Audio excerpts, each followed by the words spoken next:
तो यार बहुत सारे स्टूडेंट्स जो हैं उनको ये कन्फ्यूजन हो रही है और वो ये मुझसे क्वेश्चंस कर रहे हैं काफ़ी ज़्यादा कि क्या मैं उनको ये बता सकता हूँ कि जर्मन यूनिवर्सिटी में एडमिशन लेने के लिए मिनिमम परसेंटेज जो रिक्वायरमेंट है वो क्या है, या मिनिमम जीपीए जो है वो उनको कितना चाहिए होगा। तो यार इस क्वेश्चन का आंसर देने के लिए हमें जो है ना ओवरऑल सिचुएशन समझनी पड़ेगी जर्मन जो एजुकेशन सिस्टम है, रादर यूनिवर्सिटी सिस्टम है उसकी।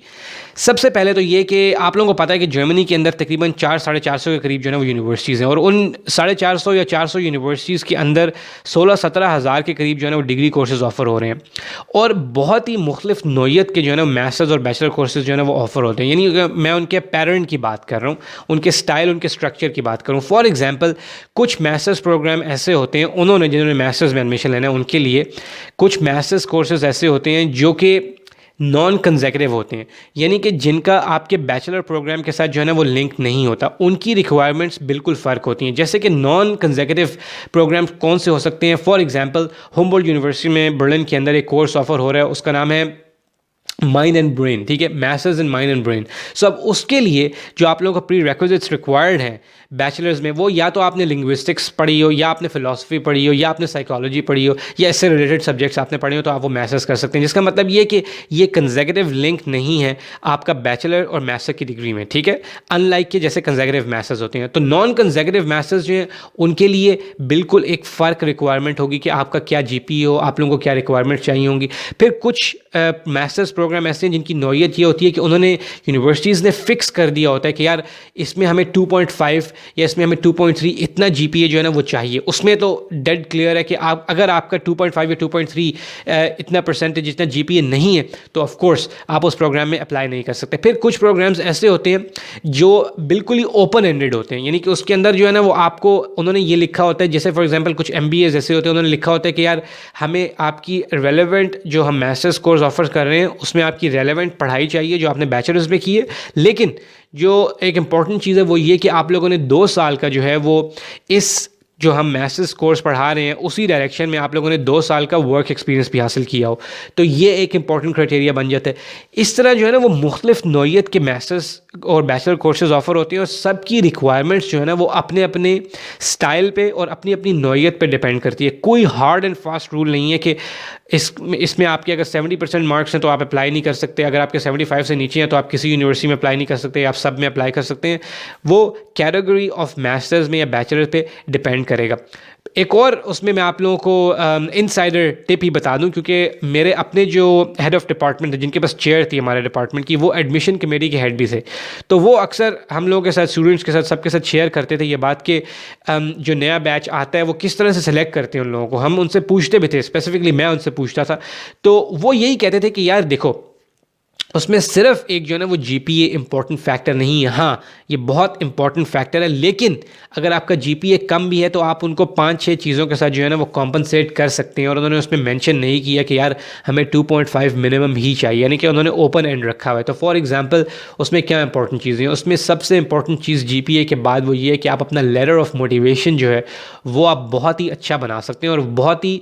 लेटर ऑफ मोटिवेशन अच्छा बनाने का तरीका ये है कि वो बहुत ही जेन्युइन हो, वो कॉपी पेस्ट ना हो, वो आप लोगों के अंदर से जो है ना वो खुद आ रहा हो कि आप लोगों ने उसमें मेंशन किया हो कि यार मैंने बैचलर्स में ये कोर्स पढ़े, ये मेरी हिस्ट्री है, इस मास्टर्स कोर्स में ये कोर्सेज ऑफर हो रहे हैं, मैं ये इसलिए पढ़ना चाहता हूँ क्योंकि फ्यूचर में मैं इस चीज़ में काम करना चाहता हूँ, उसमें ये मुझे हेल्पफुल होगा, या मैंने पास्ट में जो है वो इससे रिलेटेड वर्कशॉप्स की हुई हैं या मैंने इंटर्नशिप्स की हुई हैं, तो इसलिए मैं ये लेटर ऑफ मोटिवेशन इंटेंड करूँ कि मैं वाकई में मोटिवेटेड हूँ इस प्रोग्राम को करने के लिए। तो अच्छा लेटर ऑफ मोटिवेशन, उसके अलावा अच्छे लेटर ऑफ रिकमेंडेशंस, ठीक है। आप लोगों को पता है कि आपकी यूनिवर्सिटी के जो प्रोफेसर्स हैं जिसमें आप पढ़ रहे हैं अपने होम कंट्रीज़ में, वहाँ के प्रोफेसर्स आपको लेटर ऑफ रिकमेंडेशंस लिख के देते हैं, वो बहुत काउंट करता है। उसके अलावा आप लोगों ने कितनी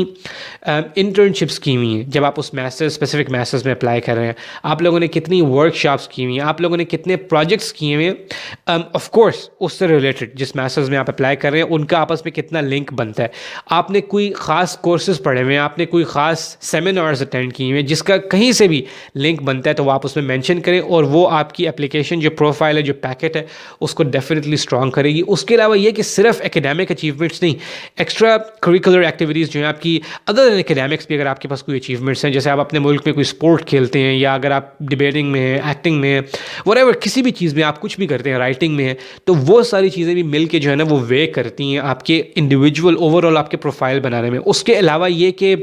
बहुत ही इंपॉर्टेंट चीज़ ये है कि आप लोगों की जिस यूनिवर्सिटी में आप पढ़ रहे हैं अपने होम कंट्री में, उस यूनिवर्सिटी की क्या क्रेडिबिलिटी है, वो कितनी प्रेस्टिजियस है, ठीक है। तो ये भी एक बहुत इंपॉर्टेंट फैक्टर प्ले करती है। तो इस तरह से ये 5-6 चीज़ें जो है ना जीपीए के साथ मिल के पूरा एक जो है ना वो पैकेज बनाती हैं, आप लोगों का एक पैकेट बनाती हैं, एक प्रोफाइल बनाती है, जिसके बाद एडमिशन कमेटी जो है ना वो डिसाइड करती है। क्योंकि क्या पता किसी प्रोग्राम में एक कोई कैंडिडेट हो, उसकी परसेंटेज आपसे ज़्यादा हो, लेकिन उसके पास वर्क एक्सपीरियंस ना हो, आपके पास 2 साल का वर्क एक्सपीरियंस हो, और आपके पास जो है वो परसेंटेज कम हो, तो वो वहाँ से कॉम्पनसेट हो सकता है, ठीक है। इवेंचुअली मैं आपको ये बता रहा हूँ, ये इनसाइडर टिप है जो कि हेड ऑफ एडमिशन कमेटी ने खुद जो है ना हमारे साथ शेयर की हुई है। तो इसलिए वो लोग स्पेशली जिनकी परसेंटेज उनको लगता है कि बहुत कम है, वो लोग जो है वो बिल्कुल नाउमीद ना हो और अपना दिल छोटा मत करें, क्योंकि बहुत सारी यूनिवर्सिटीज़ हैं जिसमें उनको एडमिशन मिल सकता है। लेकिन इस सूरत में अगर वो अपना एप्लीकेशन प्रोफाइल, अपना एप्लीकेशन पैकेट जो है उसको बहुत ही अच्छी तरह से जो है वो प्रेजेंट करते हैं, ठीक है। क्योंकि अगर आप एक चीज़ में लैक कर रहे हैं तो फिर आप कोई और चीज़ उनको शो करें जिससे उनको ये फील हो कि यार ये चार्ज है, ये मोटिवेटेड है, और इसका ओवरऑल प्रोफाइल जो है ना वो एक्सेप्टेबल है, ठीक है। एक चीज़ में कोई भी रीज़न हो सकती है, इसने अंडर परफॉर्म किया, इसकी परसेंटेज अच्छी नहीं आई, कोई बात नहीं है, कोई इतनी कोई अनयूजुअल बात नहीं है। लेकिन वो यूनिवर्सिटीज़ जो आपको एग्जैक्टली कह रही हैं कि यार 2.5 मिनिमम है, स्टॉप, आप अगर नहीं है आपका तो आप एलिजिबल नहीं है, तो ऑफ कोर्स उसके लिए तो कोई तरीका नहीं है, वो नहीं है, आप नहीं अप्लाई कर सकते, तो कोई बात नहीं, आपके लिए और यूनिवर्सिटीज़ खुली हैं। जैसा कि मैंने बताया कि इतनी सारी यूनिवर्सिटीज़ और इतने ज़्यादा कोर्सेज़ हैं, तो बहुत ज़्यादा चांस है कि अगर आपकी कम परसेंटेज भी हो तो आपका एडमिशन हो सकता है। और मैं ये नहीं कह रहा, देखिए मैं तो किसी एडमिशन कमेटी में नहीं हूँ, मैं आपको ये नहीं कह रहा कि गारंटी है 100% आपका एडमिशन हो जाएगा, वो तो गारंटी आपको कोई भी नहीं दे सकता। लेकिन मैं आपको ये बता रहा हूँ कि आप लोग अपना प्रोफाइल ऑप्टिमाइज़ करके तो आप जो है वो एडमिशन जो है ना वो ज़रूर ले सकते हैं। दूसरा ये कि जिन प्रोग्राम्स में, एक और भी आपके साथ बात शेयर कर दूँ कि जिन प्रोग्राम्स के अंदर जो है वो जीपीए या परसेंटेज मिनिमम रिक्वायर्ड नहीं होता, यूजुअली उनकी डिमांड भी ज़्यादा नहीं होती। जैसे जर्मनी के अंदर जो मेडिसिन है, हमेशा उसके लिए एक सर्टन जो है ना परसेंटेज रिक्वायर्ड होगी उसमें एंटर होने के लिए। साइकोलॉजी है, बहुत ही हाई डिमांड है, इन डिमांड है, उसके लिए ज़रूर रिक्वायर्ड होगी। इस तरह से आपको ये भी आइडिया हो जाएगा कि कोर्स की डिमांड लेवल क्या है। मगर दोबारा वही बात कह रहा हूँ कि यार ये मत समझना कि अगर उसकी परसेंटेज नहीं है तो वो कोर्स जो है वो बिल्कुल बेकार है और उसको करने का कोई फ़ायदा नहीं है। हर चीज़ की वैल्यू है, बशर्ते ये कि आपके पास राइट स्किल सेट हो और आप उसको ठीक तरीके से चैनलाइज कर सकें, ठीक है। तो इस वीडियो में आई होप कि आप लोगों को ये आंसर मिल गया होगा कि क्या मिनिमम परसेंटेज रिक्वायरमेंट है जर्मन यूनिवर्सिटी में एडमिशन लेने के लिए, ठीक है। ये पूरा एक ओवरऑल जो है ना वो इसका एनालिसिस रिव्यू जो है ना ये इसका आंसर है। तो बस इस वीडियो में यही आप लोगों के साथ शेयर करना था। बाकी ये कि ये न्यू ईयर की 2020 की फ़र्स्ट वीडियो है और मैं आप सब लोगों के साथ जो है वो आप सब लोगों को जो है वो नया साल विश करना चाहता हूँ। और आई विश कि आप लोगों की जो भी एम्बिशंस हैं वो आपके गोल्स जो हैं वो इस साल में वो पूरे हों। बाकी ये कि आप लोग अपनी जो है वो बेस्ट ऑफ हेल्थ में रहें। तो अगर आप लोगों के कोई क्वेश्चंस हैं इस वीडियो से रिलेटेड और तो आप ज़रूर जो है वो कमेंट्स में लिखिए और मैं पूरी कोशिश करूँगा कि मैं आप लोगों को उनका जो है वो आंसर कर सकूँ। और एंड में मैं यही कहूँगा कि ये वीडियो देखने के लिए बहुत बहुत शुक्रिया।